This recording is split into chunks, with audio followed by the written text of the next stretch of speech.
carbon credits also could come into that. So people who are selling inverter ACs, magnetic induction cooktops, and variable frequency drives can be funded, and if the government pushes for that through the carbon credit program, it will be something that will be good for us as a country. Thanks. Thank you very much.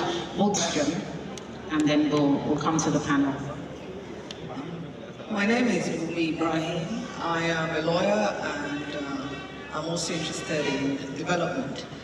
I'm addressing this comment and question to the gentleman who was formerly with the Electricity Regulation Commission.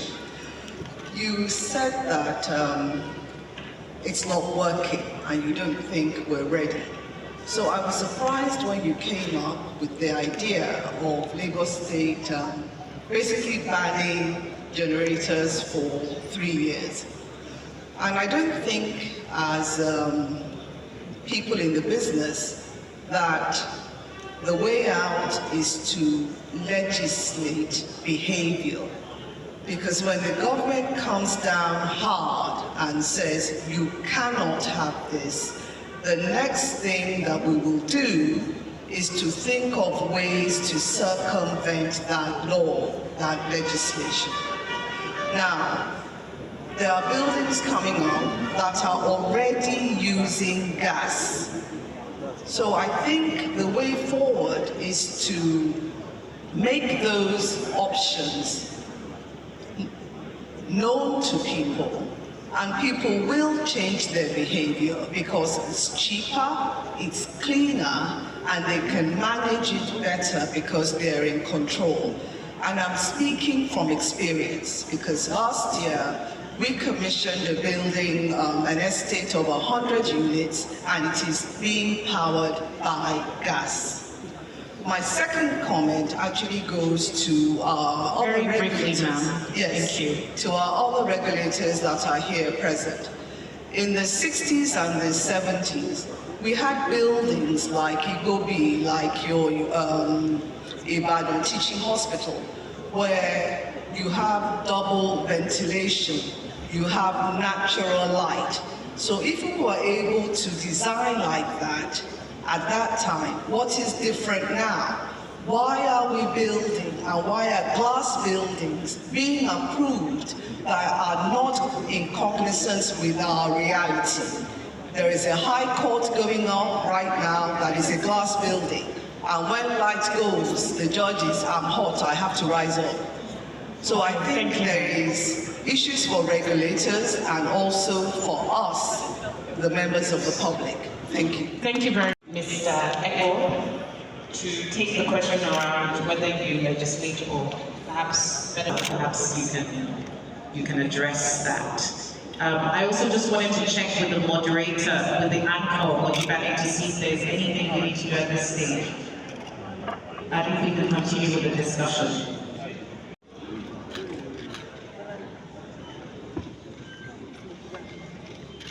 Okay, we can continue. Lagos Real Estate Conference and Marketplace, thank you very much for joining us.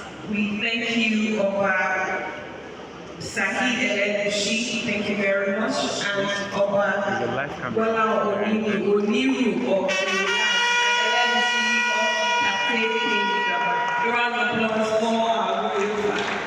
of managing and controlling behavior.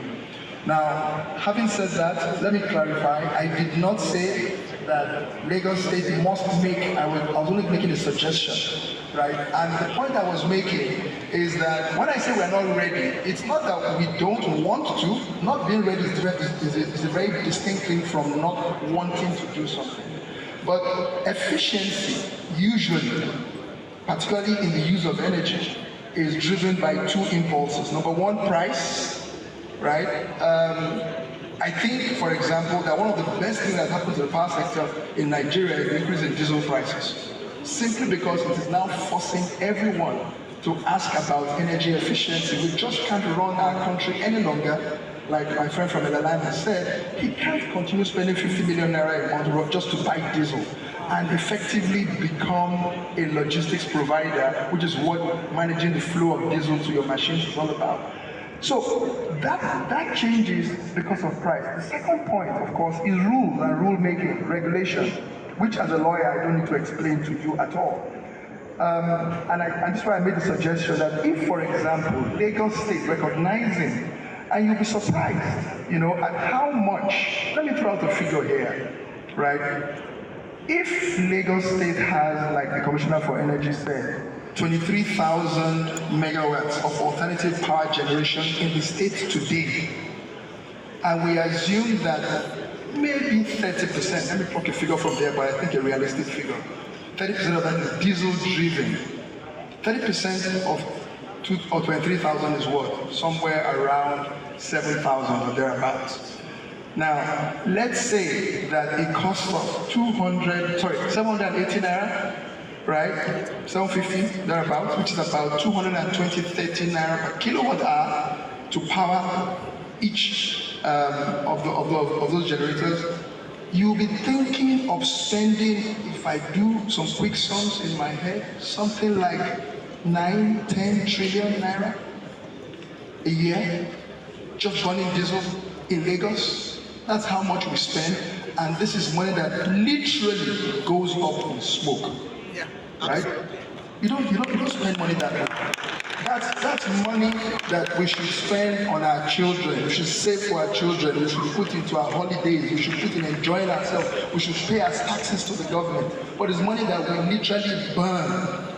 Now, because of the change in diesel prices, we're thinking a little bit more wisely. But we'll think even more so. Even if without diesel prices, Lagos State said, I don't want to see diesel being pumped in this state any longer. And we give ourselves a 4-year window, which is what I said. Right? Give ourselves a 3-year window. I don't want to see new gensets in Lagos run on diesel any longer in Lagos State. Go and look for gas-driven generators. That changes the picture entirely. But you know what it also does? It also creates a gas supply market in Lagos with a complete ecosystem and a value chain that deals with just delivering gas to people, which is of course much more efficient and more economical for us. So the point I'm making here is that we need regulation also to just condition our behavior. Efficient, forward-looking regulation, not just any kind of regulation at all. And that's the point I was trying to make.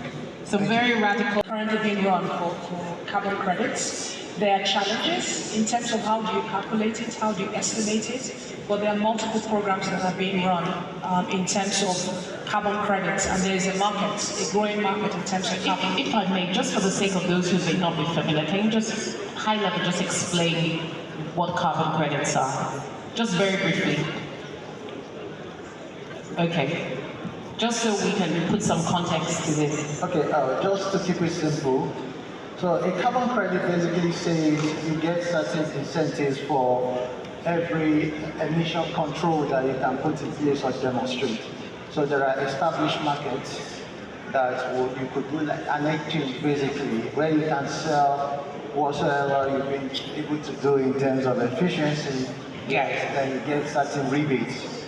Yeah, okay. So essentially displacing diesel, you can generate a carbon credit which you then sell to get revenue. So please continue with the second. So yes, there is a market for it, and I think there are multiple players that are, any company that is, for example, selling or distributing clean energy products can get carbon credit for it, can access carbon credit because they are saving emissions from the environment, and there are different markets that are for it, that trade for it. So it's possible. You just have to find the right market, trade, agree on the right price to estimate, what the emissions that you're saving and how much those emissions translate to.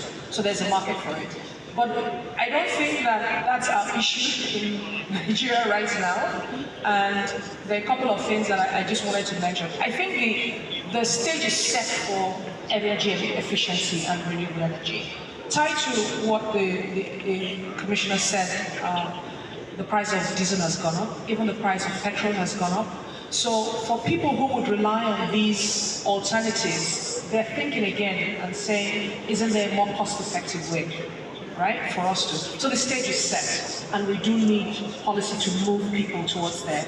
But something I wanted to also mention is when we look at energy, provision of energy, there are multiple segments in which energy needs to be provided, and there are peculiar requirements for each of those segments in terms of what energy needs to be provided from a financing perspective, right? From a distribution perspective, from a supply perspective, depending on what aspect of energy you want to generate, whether it's the grid, whether it's off the grid, whether it's gas you're using, whether it's solar you're using, the peculiarities are different. So we have to be careful not to lump everything together.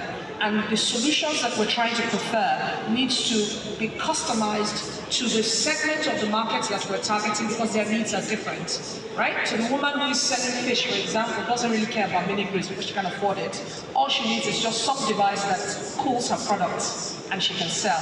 And I think when we're looking at energy and real estate, we should also follow that in terms of the different market segments for real estate, what the energy needs are, and what is required to be able to provide those energy needs. For financing, for example, a company selling devices, the financing needs are totally different, right? And the risks are totally different from a real estate project where they're looking to fund their development and they're looking at energy efficiency. The final thing I will say again is, a significant percentage of energy efficiency can be achieved right from the design stage as we're talking about real estate. And putting in place regulations that force people to think through those energy efficiency yardsticks, would help in the eventual outcome of having more energy efficient real estate would be my call. Thank you very much, Deseke. Very Majesty of Abdulwasiu of Obolawa. Thank you, election. The 21st election we have taken election. One thing is common with both of them. They both in different capacities in Lagos State, and now they are our royal fathers. And they've joined us today. He just said that. Very quickly, tell us about prestigious homes.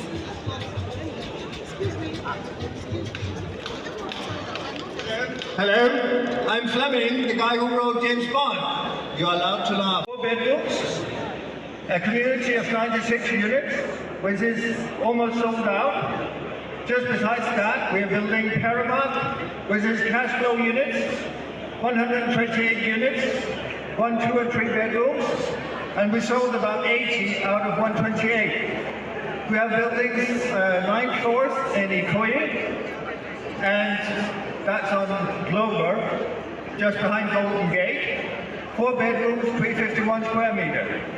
And we have a new off-plan coming up at opposite Wheatdigger at Oyura. I think it's Oyura. You must correct me if I'm not saying it the right way.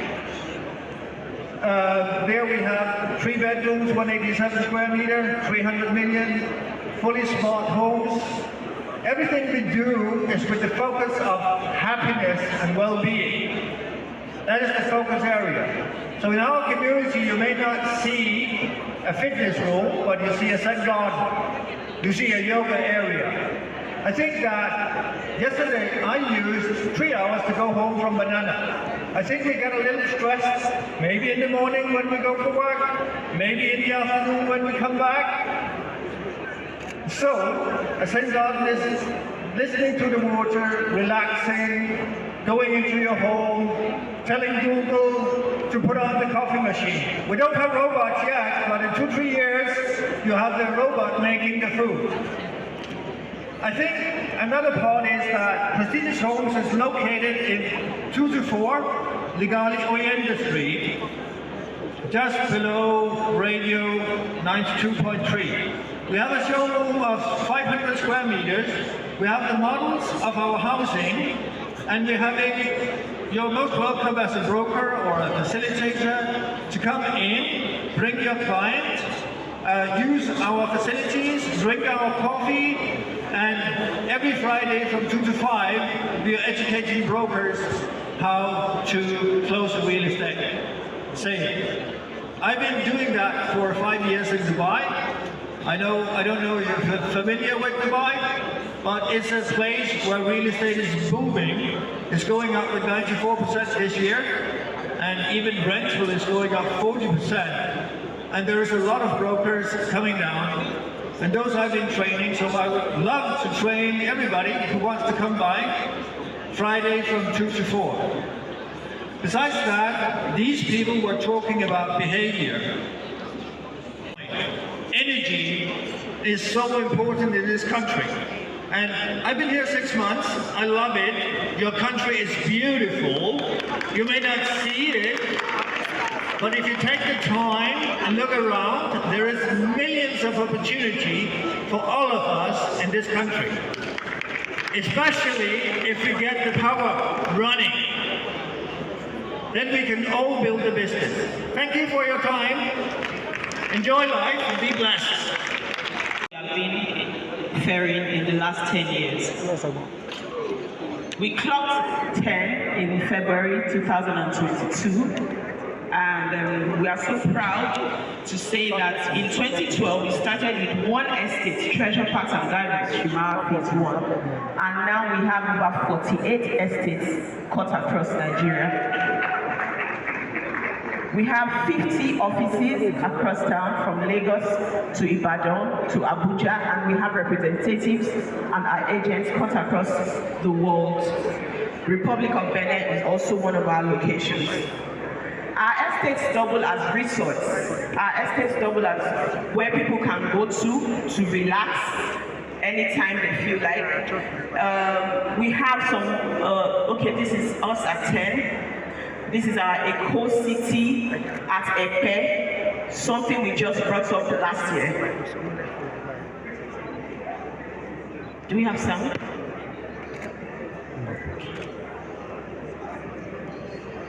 This is what we intend to do at our Eco City, Epe.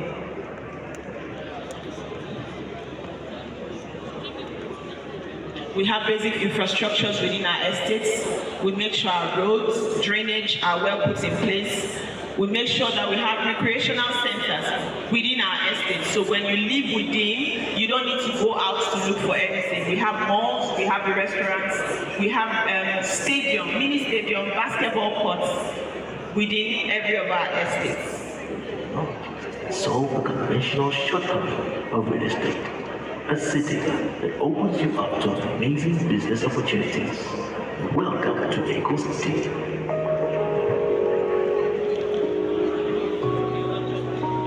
Manhattan Park and Gardens Phase 1. This is our Manhattan Park and Gardens in the city of Abuja. It's how deeply rooted they are to origin. You see these balls? They represent the Manhattan balls in New York City. It's also in the little details filling our estate structures. To make sure that when we have our estates, we have people reside within those estates. So we don't just sell land. We are carrying out that vision. Be a part of it. And here's the best.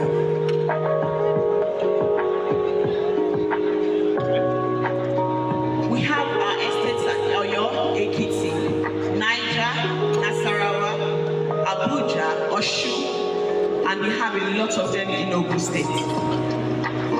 We make sure to always bring to our people affordable housing. We structure payments as much as 36 months, 48 months, so that when people come to buy, they have the convenience of doing spread payments.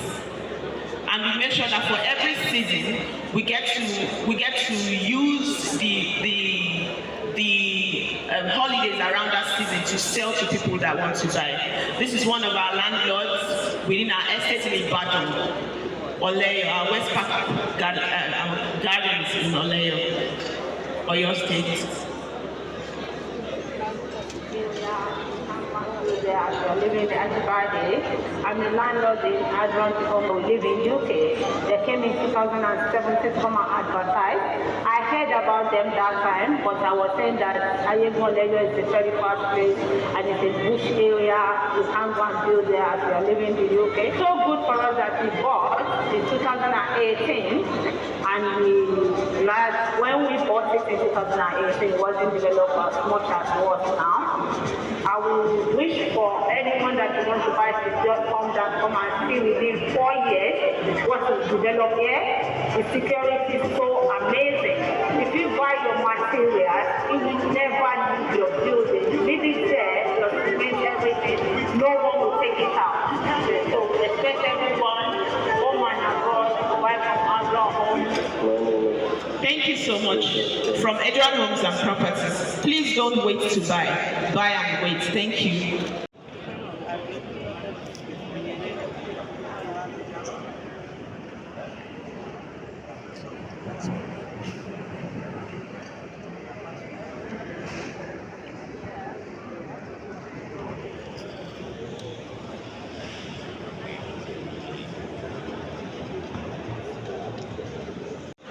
Over Said Ademola English, Kushela Dot. The Honorable Commissioner for Energy, the Chairman House Committee on Housing, Honorable Rashid Makinde, the Special Advisor to the Governor on Housing, Mrs. Toke Benson Awenka. Distinguished guests, ladies and gentlemen, good afternoon. I must commend the organizers of this program, of this conference, especially Honorable Toke Awoyinka. I remember what the agency LARSERA used to be like when I was in charge of the Ministry of Housing. But the agency has grown under Toke, and I must commend her for putting up this very commendable conference. We were not able to come yesterday, but today we promised that we were going to close this program, this conference with her. So I want to, on behalf of all the royal fathers in Lagos, especially Etiosa, we are the landowners. Whatever you want to build, you want to develop, I don't know of anybody that has built on the air, but it's on the land. We will continue to make the environment robust for you. We will make it very robust, and we ensure that real estate continues to be real. Because real estate is real. That is the only business I know that is real. It doesn't really come down. It's not stocks, it's real. So for those that are in the real estate business, may Almighty God continue to be with you. May you continue to prosper. And for the Lagos State government, ojú òní ti gbogbo alẹ́ kò ipò wa máa lọ síwájú sí i. Gbogbo àwọn wọlé sí àpò gbogbo wa, ọkọ̀ àwọn máa balẹ̀, security a máa improve from time to time. Ẹ ṣé gan. Thank you very much. Good afternoon, ladies and gentlemen. All protocols duly observed. Let me first of all greet my Kábíyèsí Aláyélúwà Ọba Wasiu Abdulwasiu Ọmọgbọ́láhàn Lawal, the Oniru of Irulan. Mo fi tọ̀wọ̀tọ̀wọ̀ pé orúkọ yín bàbá wa Kábíyèsí o. I greet my Kábíyèsí Ọba Elegushi, the Kushela one of the Kushela 3 of Ikatiland. Thank you very much, ladies and gentlemen. As we all see, today has been a very great day. It's been a good program that we've had, and we know that LARSERA has come to stay. Just as we see that the former commissioner, who is now the Kábíyèsí of Irulan, said that before now, the program, the unit in the Ministry of Housing was just a department. But I will say to you that with the tenacity of Honorable Toke Benson who is the essay to the governor on housing, seated by his side, is our brother, the Honorable House Committee Chairman, the Honorable Kamakide, as well as shown their presence here today, and it's been that the program has always come up from the first edition, the second edition, and the third edition. It's going to continue. We'll pray, and we thank all the organizers of this program, all ESCOs were here, the commissioner was here yesterday, and every member of the stakeholder of this institution. Today, we thank you as we close the program. Thank you very much. Come back next year. LARSERA is it. And based on the team's agenda of Mr. Governor, we say thank you all to all of you. Thank you for coming, and God bless you.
Sir, excuse me. You're bound side. I'm